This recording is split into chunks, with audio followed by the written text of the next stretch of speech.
అనుభవించవలసినది ఏదో ఉండే ఉంటుంది. దోషములు మోపవచ్చు, కానీ మనం ఏం చేయాలంటే వాటి అతిక్రమములను బట్టి నిమిత్తమే మనము ప్రాయశ్చిత్తము పడవాలి. ఎవరొకరు ఏదో ఒకటి అంటూ ఉంటారు, అవి మనము పట్టించుకోకూడదు.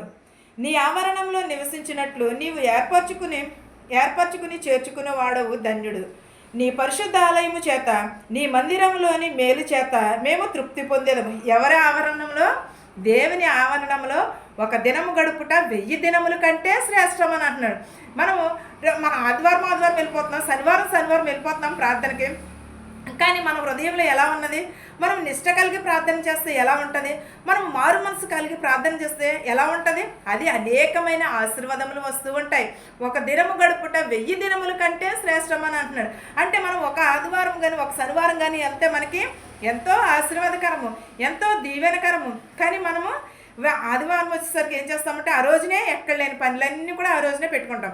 శనివారం వచ్చేసరికి ఎక్కడ లేని పనులన్నీ శనివారమే పెట్టుకుంటాం. ఒక ఊరు వెళ్ళాలన్నా, ఒక పెళ్ళికి వెళ్ళాలన్నా, ఒకవేళ బట్టలు ఉతకాలన్నా కూడా అదే రోజు, మనం ఏ రోజైతే ప్రార్థనకి వెళ్తామో అదే రోజున ప్రార్థనకి మనం వెళ్ళటం మానేసి సాతాను అలా ప్రేరేపిస్తుంది.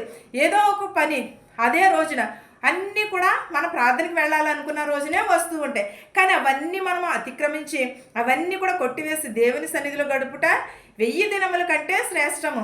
ఒక ఆవరణంలో గడుపుట 1000 దినముల కంటే శ్రేష్టము అని అంటున్నాడు. మనం ఆవరణంలో నివసించినట్లు నీవు ఏర్పరచుకున్నాను.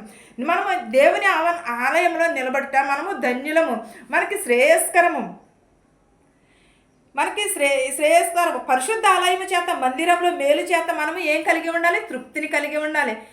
పరిశుద్ధ ఆలయంలో మేలు చేత మనము తృప్తిని కలిగి మనము దేవుని ఎదుట నిలవబడేవారుగానే ఉండాలి. మనము నిత్యమును కూడా మనకి రక్షణకర్తమైన దేవ, భూదిగంతముల నివాసములందరికీ దూర సముద్రము మీదనున్న వారికి